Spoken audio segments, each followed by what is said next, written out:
Yeah. That was a good interview. I watched that one. I was like, "Man, I gotta get on this." Like, everything about the league, I love it. So I was like, if we're doing anything, then, um, I'd love to be on this." Oh no, I appreciate it. Like it's always nice when former players reach out too, because it's like it's so much easier. It's like, oh great, I don't have to go hunt somebody down. Yeah, We got for somebody sure. that actually wants to be on the show. This is perfect. So you played for Durham College. You were an OCAA All Star the 1 year, I think, and was it 2018? Yeah, that sounds about right. I was there for 3 seasons, and I think the last one was All-Star, yeah. Yep. And then of course you went to Welland. I guess obviously J Mac probably recruited you to come to Welland when they went to Welland and everything else. And it's like, yeah, come on, have some fun in Welland. Come play at the pond. Yeah, it was so I went in the expansion year when they moved from Burlington, so it was Yep. not the Welland that it was kind of a question mark, and Yep. I actually talked to Jason because I played against him in the junior loop. He was Yep. with the Burlington team, hmm and I, played with the Oshawa team, and we had some pretty good rivalries, You are a so Schwa looks Dodger. like it. Oh man. Yeah, Legionnaire, yeah. Yep. Oh man. That was, we The Guel. actually there was another Oshawa Legionnaire, Sam Cocker, we played Yep. growing up, and he went over to Welland in 21 technically or 22. He won Rookie of the Year there as well. Yeah, you guys were a pair of rookie of the years up there, and yeah, you guys were. Durham's always had a good program. Sam Dempster, like I said, he was a legend. Ken Babcock and everything Yeah, else. Ken was really responsible for getting university baseball in Canada off the ground way back in 1994, just before I started and everything else. But it was just great as far as that stuff goes, and to watch those guys put together the program they have it in Durham College and everything else, and see it be so successful year after year too. It's just great. And then mhm. of course you guys get to play at Kingsman Stadium, which I've had some bad memories of that place, but it's been a lot of good memories too. Yeah, I've seen a couple dudes run into that cement wall in the outfield Oh and man. pretty close to being knocked out, but yeah, Sam's a legend too. He was great. I'm so happy that they won the national title in his last year. That was Yeah. such a great way for him to go out. Yeah, very very appropriate. So then when you came to Welland and everything else, of course, like you said, you were the first, you were the expansion Jackfish. A lot of you guys had to do a lot of selling, just try to get people in the stands. Yeah, it was a eye opener for me. I'd never heard of the IBL because I was still fairly young when we had the Oshawa Dodgers, so Yep. I never actually went to any of those games. So I never heard of the IBL, and I don't even know who. I think someone at just a random person told me about it, and I was like, Yep. "That sounds interesting." And then, yeah, the 2019 expansion. It's what they've done, like to give Welland their flowers. What they've done with that, Oh, just the no park in question. general, and with that Yep. organization is unbelievable.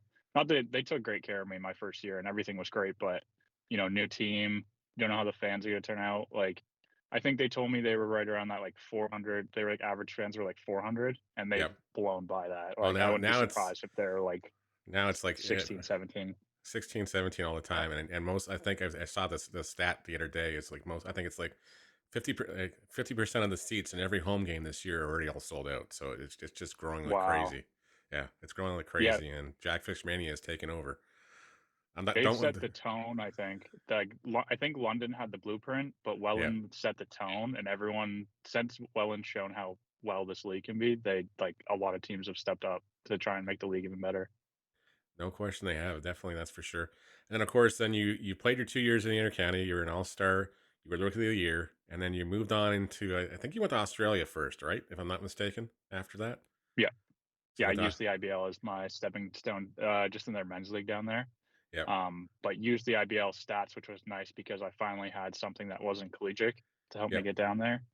And just spent the 6 months, which was great. Spend the winter down there in the sun, and then COVID hit, Then and I COVID had to hit, rush and then home. it's Yeah, like, yeah, it's just trying to get home and everything else, and it was very scary times around here. And of course, we weren't allowed to practice, we weren't allowed to throw baseballs. Pretty much, you weren't allowed to do a bunch of things like activity wise in Ontario anyway. So mhm. it was very hard for a lot of guys. And then I guess right after the end of the COVID ban lifted and everything else, you found yourself on a plane to Cologne, Germany, if I'm not mistaken. Yeah, I was actually signed to go back to Welland that year. I think we're at 20. That would have been 21, I believe. I was Yep. signed to go to Welland because the IBL was like, we're gonna do a league. We're not gonna do a league, just like everyone in Yep. Canada. We're No, gonna do it. We're exactly. not. And that just happened where Germany had lifted the restrictions a little bit, and I used there's a great company, Baseball Jobs Overseas. And I again, I know use those my guys pretty IBL well. numbers. Yeah, yeah. Yeah, they're great. I recommend them all the time. They're great. But again, use my IBL numbers to kind of get my foot in the door over there, and loved it over there too. I'm so happy I did that. I don't think I would have if it wasn't for no baseball being over here in America, but in hindsight, I'm really glad I did it. Yeah. So then after that, you got signed. You went to where was it? 12 years first, or was it? Yeah, it was 12 years first, correct? So I actually Or is this? kind of a Or is it, sorry, crazy this is the year story. you were bouncing around through 3 teams, wasn't it? After that, wasn't it? Yeah, this is crazy. I'll I'll keep it kind of short, but I signed with Flyer of the Year in 2022. Yep. Then they folded because Canada wasn't allowing fans, so they made Yep. a basically a super team called the Kip Quebec, where it was Ottawa Titans, Trois-Rivières Eagles, and the Quebec Capitals became one team.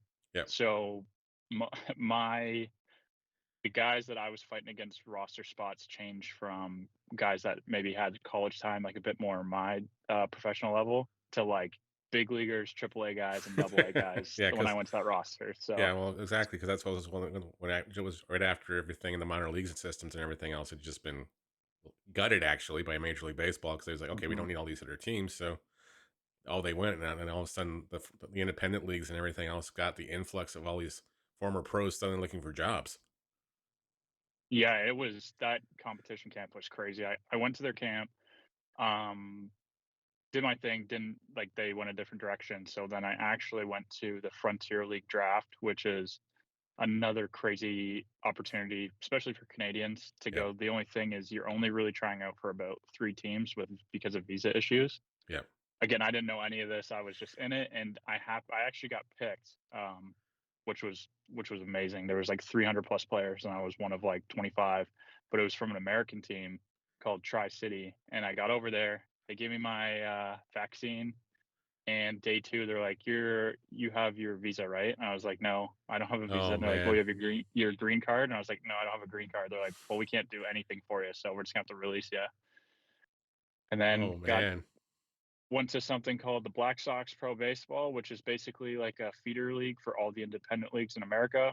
At Yep. that time, they were in Pennsylvania, Pittsburgh area, playing every day, and played there for about 3 months with another Welland Jackfish, James Schmeibert. He was there with me. Actually, um, Jose Vasquez, Cole Workin, and Dylan Jacober, who are all Canadian guys that have played in the Yep. IBL. They were there, and uh, yeah, basically no one was signing us. So it was about the last month of the season. And I was like, I got to go home. And I went and played in the IBL in that 22 year. And then I got a call from a team that was going to play the Winnipeg Goldeyes in the American Association. Yep. And they needed players to have passports and vaccines. And some of them didn't have it because Winnipeg was supposed to be on the road that year. They weren't going to be at home. And Yep. then they switched to home and they needed guys. And basically, I was one of the guys. We're like pro caliber, but so they called me. I went over there and played for a couple series for a couple teams. A team really liked me called Fargo. They signed me. Um, After the end of the series, they were like, "Hey, we just put you on the inactive list." And I was like, "Okay." Like I think like that's just usually what's happened. I've just Yep. got released after every game. They're like, Hmm. "No, we're gonna give you a visa." And then right before, so they gave me a visa, signed me to the team, and then about, I think it was a week before camp, I was about to head to Fargo, and they traded me to Ottawa.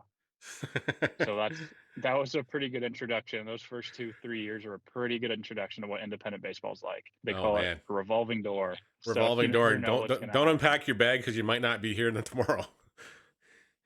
Trying to explain that to family and whatnot, and it's Oh, like, that's "Where are you just going?" And I usually just say, you hope you're in one place." So yeah. to answer your question along that way, I started with the Ottawa Titans. My first year in Frontier League Baseball was Ottawa Titans.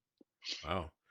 That's quite the trek and everything else. And then you were with Ottawa, and then you went to you're off to Fargo again, as far as the American Association. Yeah, So yeah, exactly, which has been good. The Frontier, I had a really good season last year, and I was looking to level up the league, and Fargo reached back out, so they had kept tabs. So heading out there in about a week into the nice. American Association. So anybody that's in the intercounty that's thinking about trying to get to that next step, what kind of advice would you give? Because obviously you've lived through the minor league mishaps and everything else. What kind of advice would you tell anybody that's looking at making the jump from the intercounty upwards? What to look for, what to prepare for, what to expect, Anything you can tidbits on that Yeah. stuff? I mean, that's why I love the Intercounty Baseball League, and I think that's why I have such a soft spot for this league. And I want this league to flourish as much as it can because it gave me that opportunity, especially for Canadians. As soon Mhm. as if you're Canadian and you don't get drafted, your like visa issues down in the states for any independent baseball or professional baseball gets a lot tougher. Yep. And what the IBL, since I've been in it, has done is brought very high caliber players into the league. And what I think it does is it gives Canadian guys an opportunity to see where their skill sets are. So Yeah. what does it look like? What does a AAA baseball player do every day in and day out? Can I compete at that level? Um, so if I was a guy and I was doing this over again, I would 100% go into that league, see where I'm at skill wise with these guys, like really compete, but then also use this league to understand that why did those guys get to the level that they did? Like, what are their processes like? What's Yeah. their off season work like? Like, go compete, go win a championship, like go win the IBL, but then take that and become a better player yourself. Because to make that jump, you got to elevate to get into independent baseball because there's a lot of guys and there's not a lot of spots. No So question. go play that league, compete, use it almost as like a feeder league into independent, like over an entire season. What do I need to get better at? What do I need to do this off season? Is it a throwing program, a hitting program? Do I need to get faster, a better athlete? Like if you can kind of dial that in, I think guys can make that jump into independent baseball. And then once you get there, it's just a whole different thing. Hold on for dear life and hope that you do well. Yeah. So take me through a typical day in your routine as you're getting ready for your first season down at Fargo. So what's going on a daily basis for you? What times your day start? What kind of stuff you doing in the mornings? Go through the whole day.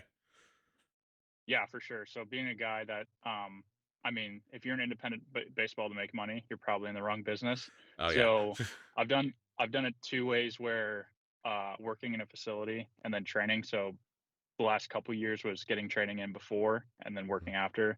This year, I actually went a different route and I worked with a public speaker across the country where it was like kind of 3 months on the road, super heavy, got my training in where I could. But the last 4 months has been just training. But basically, a regular day is you're looking about try to get into a facility at minimum 4 times a week, but probably closer to five. And that's going to be like I look at the day as a job. So that's my nutrition set in the morning. So Yep. like all making sure my food's all right, my food that for the training session, like that's part of the job.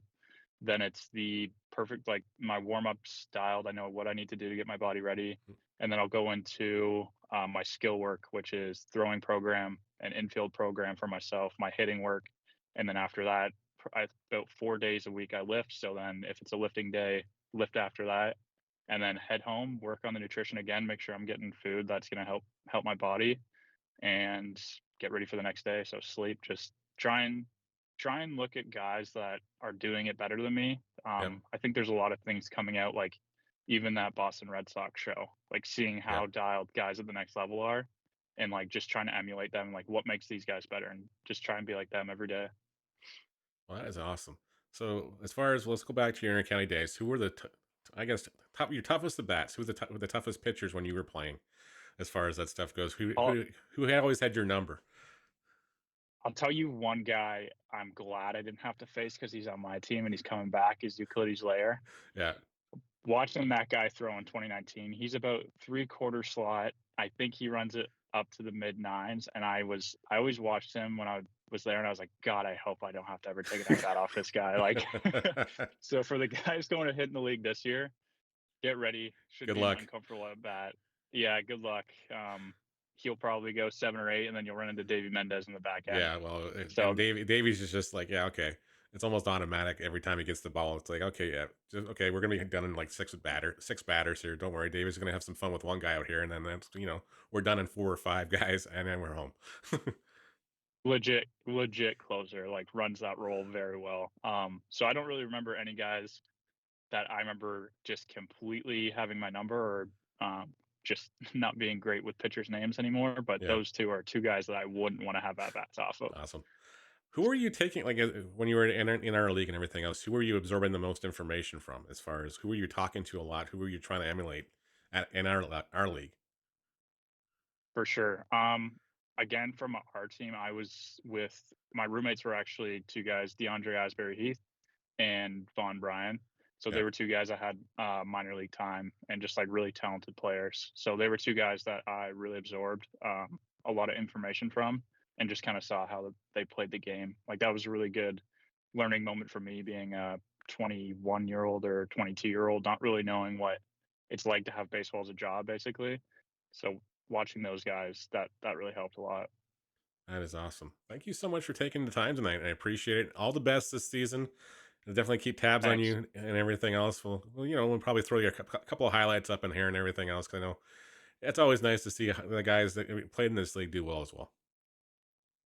Yeah, for sure. I'm talking to Jason McKay all the time with the Jackfish, so I'm hoping they can win it this year. But I'm gonna be honest, I trained with a couple IBL guys here in the offseason in Toronto, and that league is looking stacked. The Yeah, talent that's coming in here it's gonna be a tough in league.